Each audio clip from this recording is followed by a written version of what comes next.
And then I posted a video holding the Gucci box and I was like, hi losers, it's Victoria Silver. I just bought these $900 Gucci shoes from my lover and you little dick cucks are gonna fund it. It was like paid for within an hour. Wow. Whoa.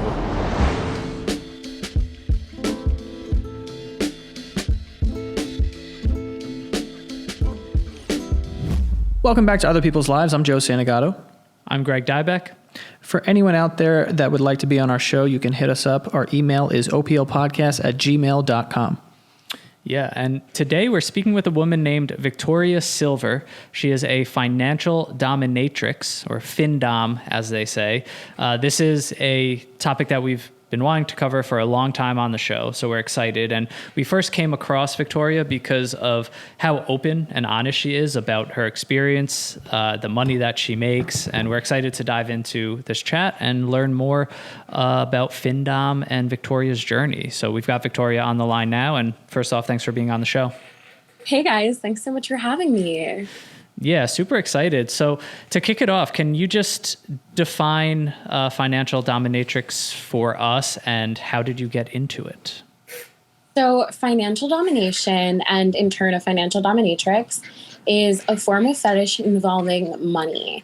Most often this looks like controlling your submissive's finances in cutting down what they're permitted to spend their money on.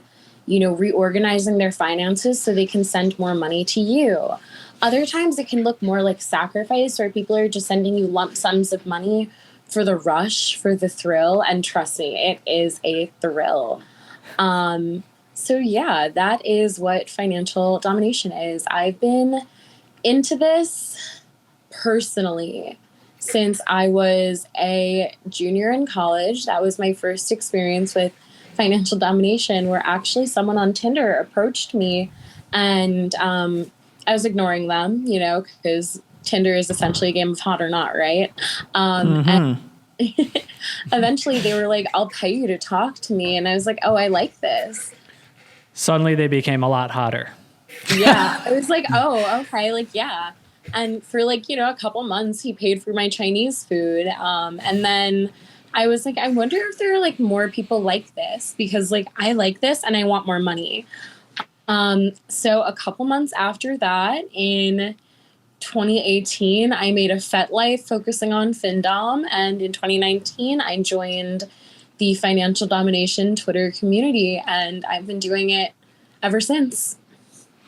So when he was like, okay, I'll pay you to talk to me, how much was he giving you? And was it a daily amount or a weekly amount? So this was my first interaction with it, where he would just pay for my Chinese food. Anytime I would get Chinese food, I would send him a photo of the receipt and he would pay for it. Was that the first time that someone reached out to you with that sort of thing? Because I feel like it's pretty common that, women will receive messages from someone being like, I'll give you $1,000 and just to talk to me or whatever, or an older man looking for a sugar baby. Was that typical, or was that the first time that you had encountered that and you're like, all right, let's see it? Oh, honey, when people get those emails, those are scams. Those are not real sugar daddies. Real sugar daddies just don't sit on the internet and give girls money. Real sugar daddies are on dates with their sugar babies. It's a completely different thing. Okay. But yeah, most times on the internet where they're like, if you want to be my sugar baby, I will give you $2,000 via PayPal. They're not actually sending that money. It's about free attention. But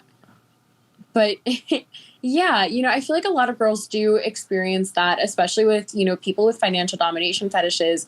There's going to be a girl that they really had a thing for in high school, right? And a lot of the times that can be the first manifestation of that, of them being like, I wonder how she's doing. Let me look her up. And then they send her money. I was actually just talking to a submissive about that, where he told me that he made a Snapchat account, added girls from high school that he had a crush on, asked if they had payment methods, and then proceeded to pay them and never let them know it was him. And I was like, wow, that's a really interesting way to financially dominate yourself, I guess. So what is the rush for the person sending the money? Like in that case where that person's not even getting credit for sending the money. So what do you think that is that appeals to people so much, to, I guess, the submissive in the relationship? Well, it's the act of pleasing. It's the act of sacrifice, you know? Every man in one way or another wants to please their partner, whether that be emotionally, sexually, or in the case of financial domination, financially. And, you know, you do those things, you know, like, so if you in your own personal relationships would aim to please your partner, you'd, as a submissive, would want to please your dom. So a lot of that is being like, I will sacrifice as much as I can reasonably sacrifice for her pleasure, you know, and I will do my best to provide for her mindset. And I think it's a really beautiful mindset to have. Okay. And also, you know, you were talking about your first interaction, but now do you have multiple submissives? Oh, yeah. Now I've been doing this for years at this point. I have 7 like collared submissives, and then about like 50 to 100 men that send to me occasionally. Wow. What's collared mean? Collared means like devoted, as if we're in, you know, we're in a devoted relationship, and a devoted emotional dom sub relationship. You know, it's kind of like an ownership thing, an owned slave thing, for the BDSM terminology. And, you know, it means that this person is dedicated to you individually. They aim to meet your needs. They've been doing it for a long time, and you've offered them a spot in your inner circle. Okay. And now, are these strictly digital relationships, or are you meeting these people in person? It depends on the individual. A lot of them I've met in person. A lot of them are digital because, you know, they might be based in the UK or, you know, like a random state like Arkansas. But a lot of them, especially, you know, the people that are based in New York City, the tri-state area, I make time to hang out with them. Sometimes we go shopping. Sometimes they bring me cash. It's really cool. Wow. Interesting. And has it ever turned physical? It's not supposed to. I'll tell you that. But as somebody who, you know, domination is a large part of my sexuality, I have a very bad habit of using attractive clients as my personal dating pool. So I'll leave it at that. It may have, it may not have. But there's no expectation from these men. This is kind of something that you bring on. It is not an industry standard thing. Most of these individuals will like never ever get to meet their dom even. Yeah. And like I would say maybe 1% of clients have the chance of becoming something more. And it's usually because they're like insanely attractive, rich, and have a huge dick. Fair. All good points. The trifecta. Right? Isn't that what we're all looking for? We're trying to have. That's really funny.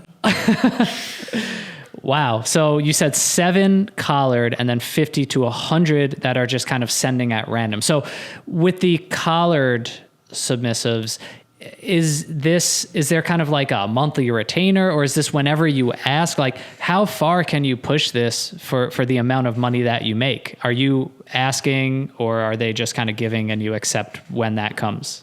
Both. The expectation for most of my own submissives is approximately $500 a month, so $125 a week. But also, like, I also get a ton of random drains. Like the past 3 days, I've had $2,000 days each day. You said drain? What does that mean? A drain is like a fetish game almost. Not so much a game per se. A fetish experience when you're taking lump sums of cash in a very short time period. So you're draining their income, draining their resources. Oh, okay. Wow. And is there some sort of like degrading aspect to this? Like, do they ever request for you to like talk down to them, or For some, some Yeah. people like praise, some people like degradation. The experience is highly tailored and individualized to the submissive. Yeah, but I remember once before we had talked to somebody who had dabbled in this, and they had said that they even at one point had like passwords to someone's bank account, so they could like. That's not something that a professional does. I'm sure if they dabbled in it, like, yes, but that's not something any professional financial dominatrix will recommend. For a lot of us, what we have in place is certain safety standards where, you know, we don't want to get arrested. We don't want to do anything illegal. Certain things like fetish blackmail are a huge fantasy, and tons of doms won't touch that with a 10-foot pole. Most of us, unless it is an extremely trusted submissive, would never ever take a banking password. That is super dangerous, and you could totally get like legal repercussions from that. Right. Also, speaking of legal repercussions, like when you're getting all this money, like what's the deal with like paying taxes on it or reporting it as income? If you are not like filing an S corp or an LLC, you're filing usually 30% tax rate, the same rate as a freelancer. So most financial dominatrixes have family, like, you know, have like a small family-owned business accountant, or they work with H&R Block because they're sex worker friendly. Or they even hire the tax dom, who's a CPA and dominatrix that does taxes. She's really cool. But, you know, anyone who's like doing this professionally is paying their taxes. I file all of my taxes. I need to start, you know, quarterlies for next year, planning how much I'm going to allocate to that. And it's a lot of money in taxes, I'll tell you that. Yeah. Did you say there's a CPA dedicated to this? Yeah. Wow. And like everyone in the community knows her, and I'm assuming uses her? Yeah, the tax dom. Wow. That's great branding too. That is great branding. Good for her. To get you in check financially. Yeah, which is very important, like for sex workers out there, regardless of what they're doing. Like, I mean, it's almost like being a creator in a sense. If you're like a young kid and like you have a YouTube channel that blows up or a pod, like all of a sudden there's this like income that you realize, and we're not really taught like at a young age, like that quarterly taxes even exist, or some people make boatloads of money up front and don't even think that taxes are coming at the end of the year. And it can like really financially set people back, even if they do well. So it's cool that there's that system in place. Financial literacy is a huge part. Oh, I'm sorry. I just took a sip of water and it got caught. Financial literacy is a huge part of my job as a sex worker, both my own and my clients. Because like if somebody doesn't have the means to afford me and yet they're sending and sending and sending, I don't want to be there when the account hits zero. That's, you know, that's something that I don't think people would expect. I feel like the misconception would be that you or someone in your position doing this professionally almost doesn't care about that submissive, and they kind of only care about the money. But that's interesting. Do you kind of vet and make sure that these people are, you know, established enough or have the means to be able to splurge on you, but they're not going to ruin their life over it? That's actually a huge misconception about the industry. A lot of financial domination is financial management. If you want to have a long-term relationship with someone who's steadily sacrificing at a sustainable rate, you're not going to take all their money at once. You know, it's better to get that $100 a week for, you know, 16 weeks than it is to get that, you know, $400 drain once. So yeah, a lot of us are in it for like the long run. We enjoy it as a submissive relationship as well as the money. And also, how often do you talk to your submissives? Like, I'm assuming that all day, every day. Yeah, is that like their currency? Is like the attention from you? For some, others, the currency, you know, quote unquote, is being ignored. But the access to me is a privilege, you know. They want to interact with me. They want to feel as if there's a personal experience going on. And, so we develop those personal experiences. Someone who served me for like a week is not going to have the same relationship with me as someone who's been with me, like say AJ or Ethan or Colbus for like 2 to 4 years. Wow. Okay. So relationships like that are going on 2-4 years, I mean, is there any end in sight, or do you predict that you'll have certain clients for just years and years to come? The boys are all going to come to my wedding. Like they're in it for. Yeah, they're going to pay for it. They literally, I mean, Colbus put some money towards my engagement ring. But yeah, Wait, no. What do you mean? I mean, so Colbus is one of my cucks. He's my primary cuck, one of my favorite submissives. Shout out Colbus if you're listening. Honestly, yeah, shout out Colbus. He will be listening. I think over the years that he served me, he's probably given me around $70,000 to $80,000. Whoa. And, that's a modest estimate. It genuinely could be more. But yeah, as a cuckold, his purpose is to serve myself and my partner for the benefit of our relationship. And part of that is through like sending and sacrificing for elements of us, and our success. So it's really cool because I told Colbus that I picked the ring that I wanted. I told him how much it was, and I picked the vacation and where I wanted to go for my engagement and how much it was. And he gave me $3,000 total for it. Wow. So you have a partner and everyone knows about it. Yeah. And okay, that I did not expect that at all. I thought that okay, that's interesting. So he's throwing money towards your engagement and the honeymoon. Yeah. He's like sponsoring your relationship and your marriage. That's exactly what a cuckold does. They do also the physical element of cuckolding, of like watching you have sex. Like, yes, of course. Does he do that for you? Like with you? My mom might listen to this podcast, so I'm going to keep my mouth shut. Got it. You can infer from that what you will. Gotcha. But, of course, there's a physical element of cuckolding. But when it comes to financial cuckolding, it's like taking these men's money for dates, for trips with your lover, for gifts for your lover. I just went to Nordstrom the other day and I bought my boyfriend a pair of Gucci shoes using sub-funded money. And then I posted a video holding the Gucci box and I was like, hi losers, it's Victoria Silver. I just bought these $900 Gucci shoes for my lover and you little dick cucks are gonna fund it. It was paid for within an hour. Wow. Whoa. That's unbelievable. And that's wow. And because you post that knowing what the outcome is, you probably just sit back and just wait for it to come in. Oh, exactly. Like I said, over the past 3 days, I've made $2,000 each day. I haven't really done anything out of the ordinary to do that.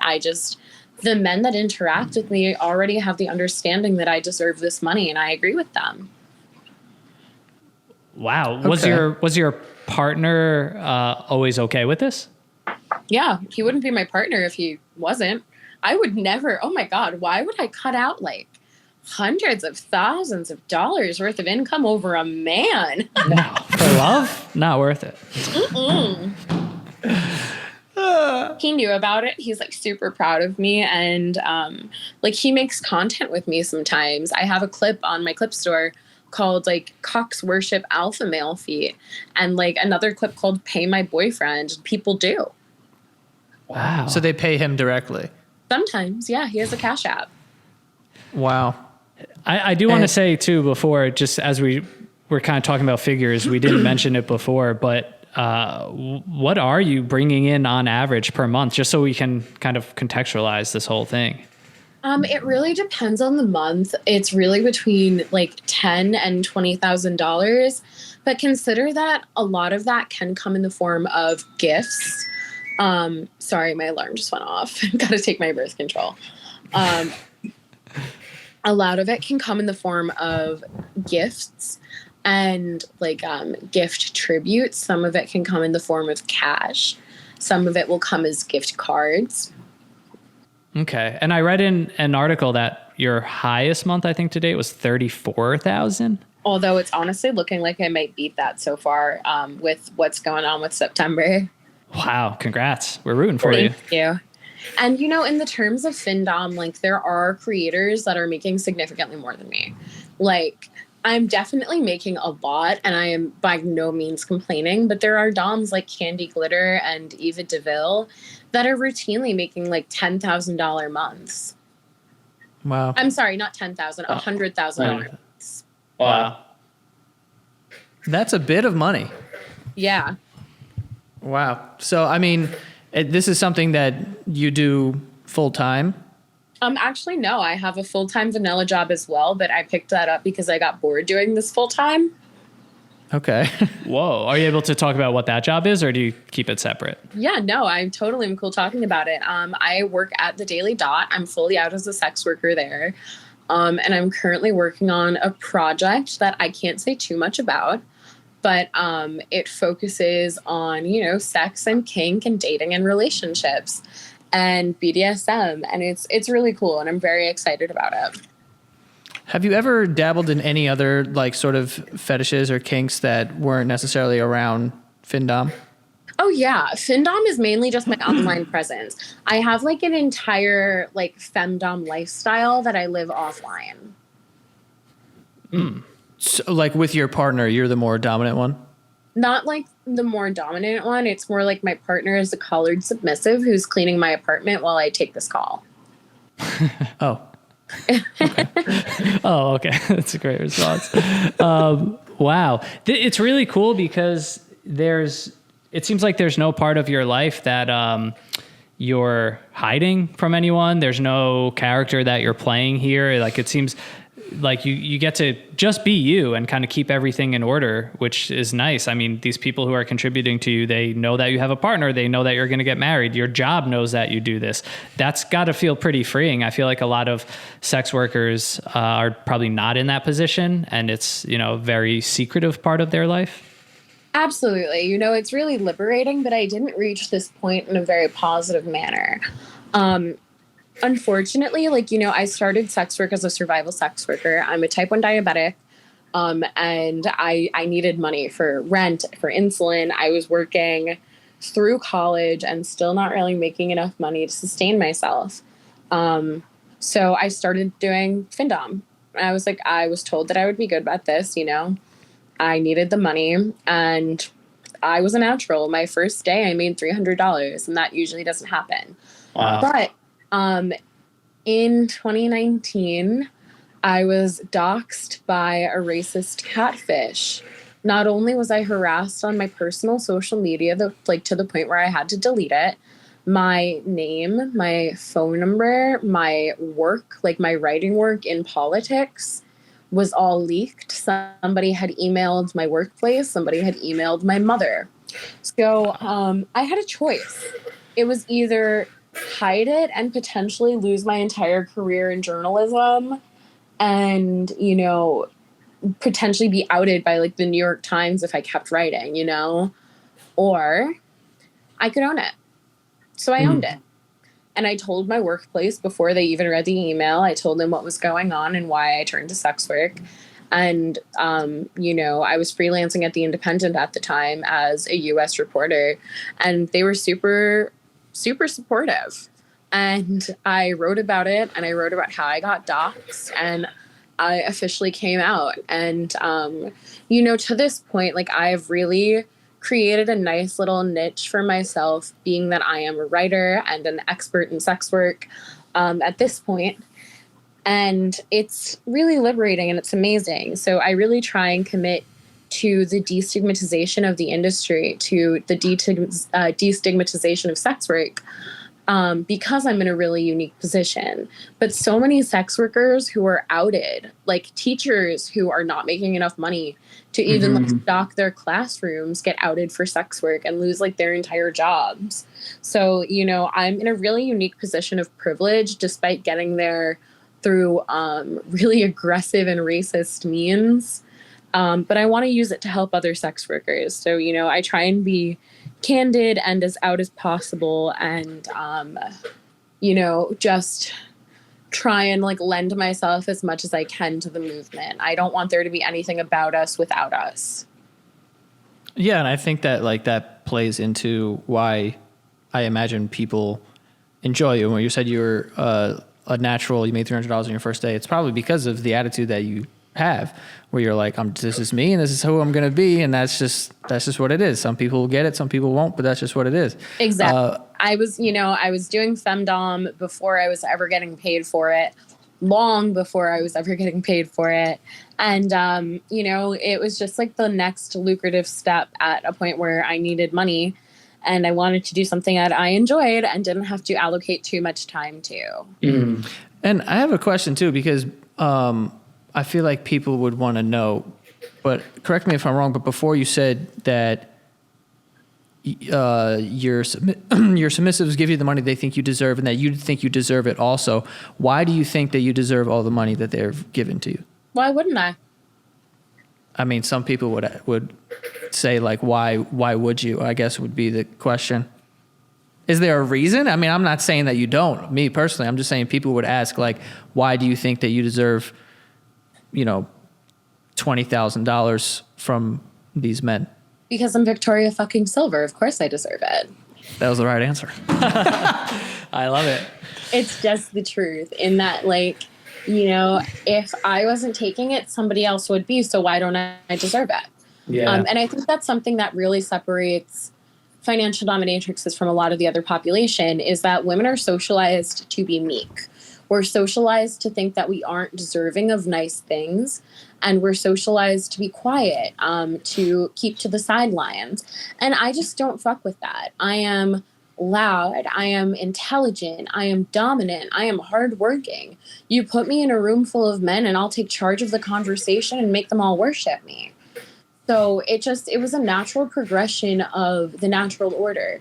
There's always been alpha women in society, and men have always worked to impress us. From, gifts given to women in the 1950s of diamonds to, the women that people were courting, to temple prostitutes in ancient Greece who were teethed the men's entire income, beautiful exotic fruits. The dominant woman taking from men has always existed. It's just that the manifestation has changed. Mm-hmm. Wow. It is cool to hear just the ownership of the narrative, and it kind of, I guess, breaks a mold in a way. And I was going to say, I think you answered it, but to Joe's question, maybe another form of that question is clearly you have the confidence and you know why you deserve it. So it's almost like, what would you say to that person who says, that's not fair, that's not real work, and that she doesn't deserve it? But I think you just answered that. I think it seems like it's just a mentality. It's like a more meek mentality versus just kind of owning it, knowing you deserve whatever it is you want and then getting it. Exactly. Yeah. I do want to bring up a quote too. There's a really awesome BuzzFeed article on you that definitely recommend people check out. And there was a quote, you said, there is a certain element to sex work where if you're white and skinny and blonde, you're going to make money. And I am none of those things. Can you just expand on that a little bit? Kind of why you dropped that quote and how you kind of feel you're breaking the mold in that way as well? Well, Eurocentric beauty standards are, what we see in media, and that extends to sex work in that, women who are conventionally attractive, which isn't to say that I'm not, like, I know I'm very pretty, but, by Eurocentric beauty standards that really push thinness and whiteness and, youthfulness as something that's, sexually idealized, they're just going to find easier success in the industry. Meanwhile, Black women have to work twice as hard for half the tribute sometimes, often enduring racial fetishization, the fetishization of Black bodies by white submissives who say that they want to worship Black superiors, but it's only for the purpose of their sexual gratification.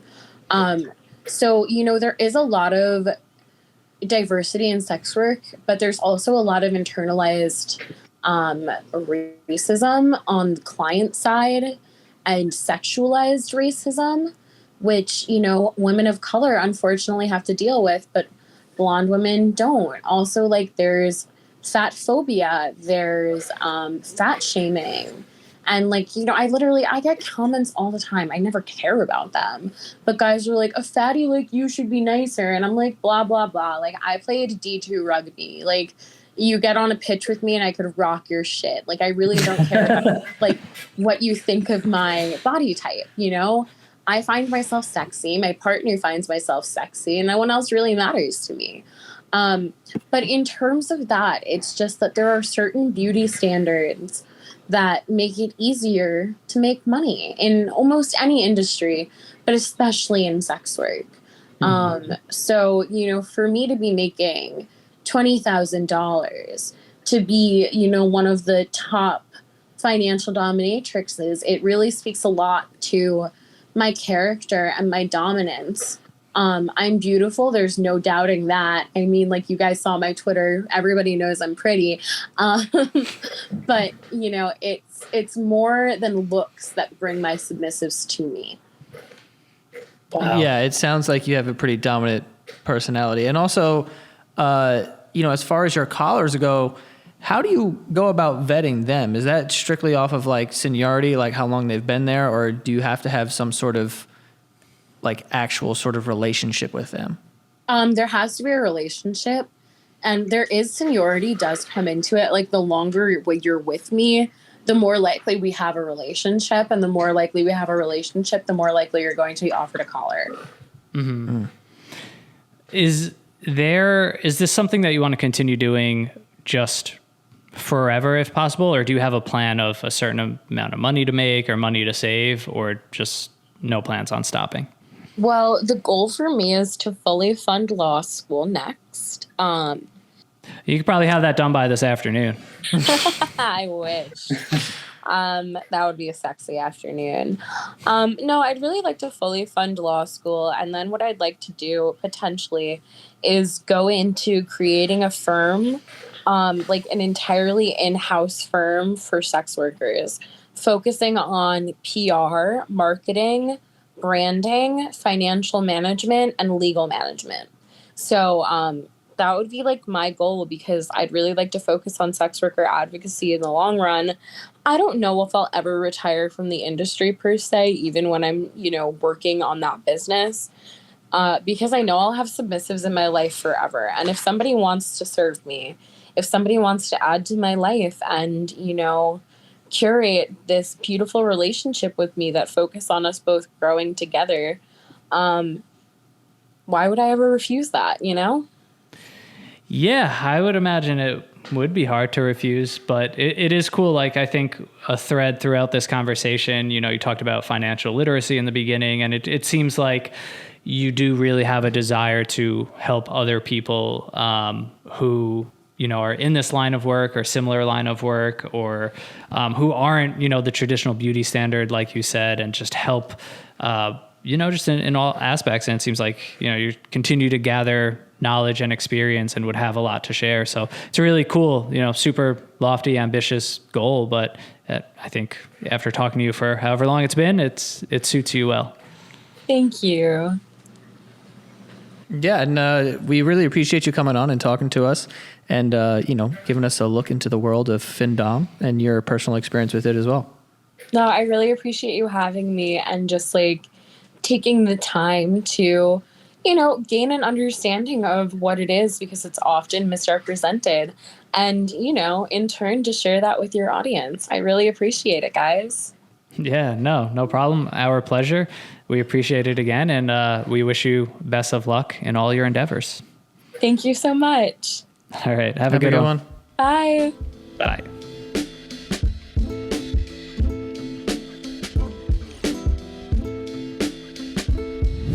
Before we get to our final thoughts, we do have sponsors for today. The first one being BetterHelp, which is online counseling.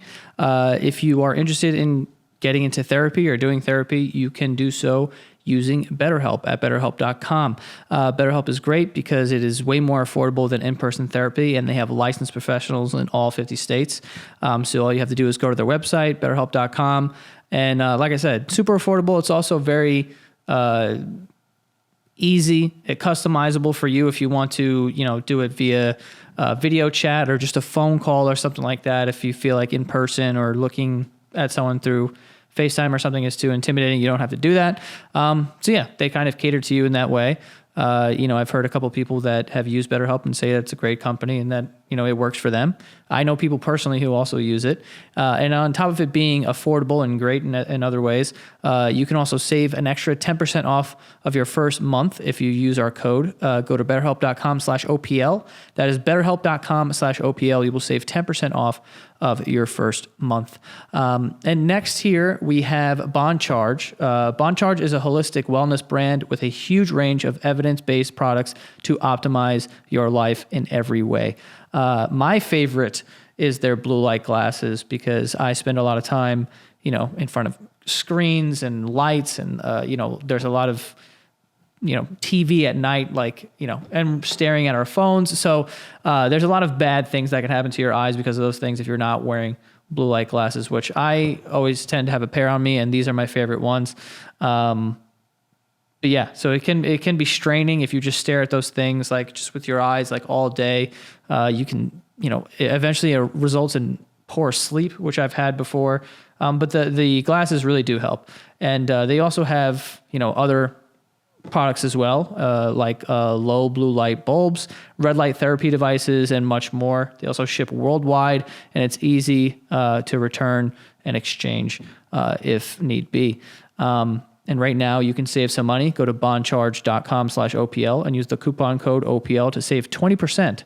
That's BONCHARGE.com/OPL and use the coupon code OPL to save 20%. So go save your eyes and go check out their other products as well.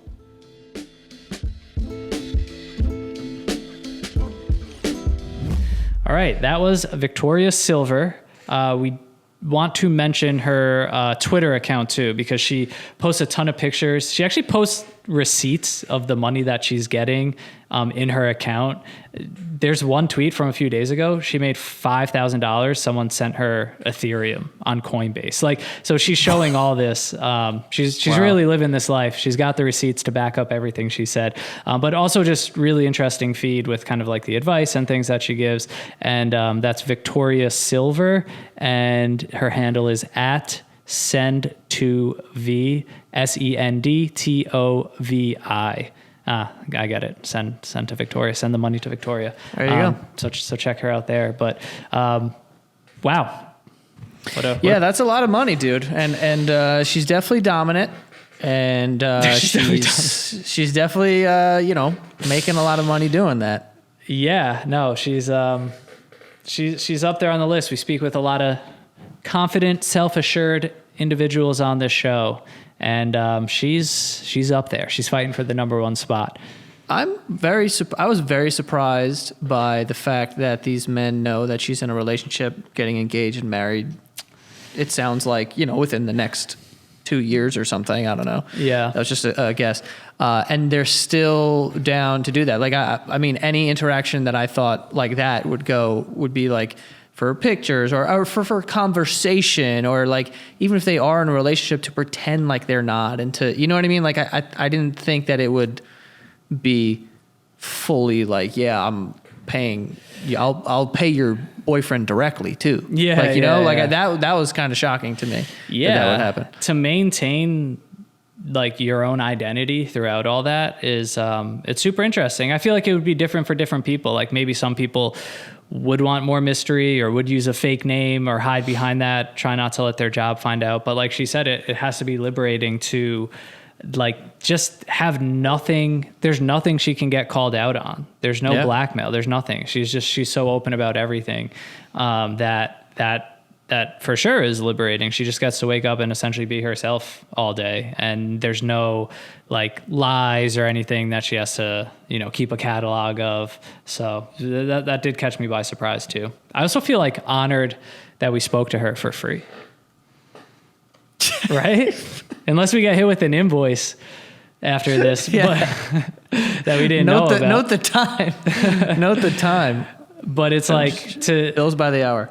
It's just the way she's kind of established this little niche for herself, and how she's kind of putting herself out there, branding herself, and this inner circle of collared submissives. It's like, no, not like, it's not so simple. Like, you can't just pay your way into this. Like, you really have to prove yourself and continue paying. Not only that, but like the thing that I was thinking about, and like that's why I asked the question, because she's like, and I think I deserve it. And it's just like, of course, but I needed to ask because I know people are probably sitting there bitter and they're just like, why is she making all this money and I'm fucking going to work every day and, you know, blah, blah, blah, like whatever the fuck they would say. But at the end of the day, what she said also was like true. Like these guys want to give this money away. They want to do that. This is like what gets them off. So if someone's going to take it, you know, you might as well take it. If you find a fucking $20 bill on the floor, you're going to pick it up. You're not going to leave it. You're going to be like, well, I know that's not mine, but I'm taking it because someone's got to take it. It's kind of the same thing.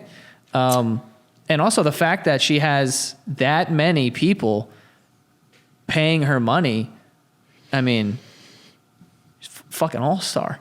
She's clearly good at it. You know what I mean? Yeah. And like, I think like that's just going to be the argument with any sex work until the end of time, even as it does become, you know, more common. I mean, you look at things like OnlyFans, and now it's just such like low lift for some people to start their own account and get paid for sex work. Essentially, like that debate will always be raging, I think, of is this real work? Is this fair? That doesn't count as a job. Like, I don't think that's ever going to go away, but you know, for her and for a lot of sex workers, like it is, and she's clearly putting in the work. She also has a job on top of that in journalism and is about to go to law school. So it's not like she's doing this for a shortcut, it seems, out of work. If anything, it's added on top of all the other work she's doing. So it's, you know, really something that, you know, I guess adds stability to her life. And like, seems like she really enjoys it and is good at it. Yeah.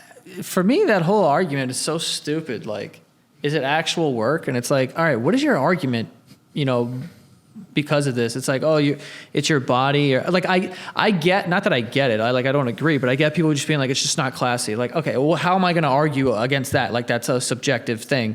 But like, what's the difference between a model and like doing OnlyFans? Like, they're both general. Like, when it boils down to like, you're profiting off of your look, essentially. Yeah. You know what I mean? Like, yeah. And people are looking at models and they're not looking at them being like, oh, you know, bone structure. Like, it's guys looking at models being like, oh my God, she's so fucking hot. Like, it's the same thing, you know? Like, it's eliciting the same reaction. It's just that one of them is a little more, in the eyes of society. Well, exactly. That I see it even more widespread than that. Like, I don't know, someone who like draws comics for a living or makes YouTube or podcasts or like it's weird how like sex work feels like it's blending with the creator economy a little now too, as people kind of like with OnlyFans, it absolutely brand is. themselves more. And it is that. And it's just, I think it's just as simple as if this doesn't fall under a label of, you know, traditional, conventional, people are always going to question it. And it's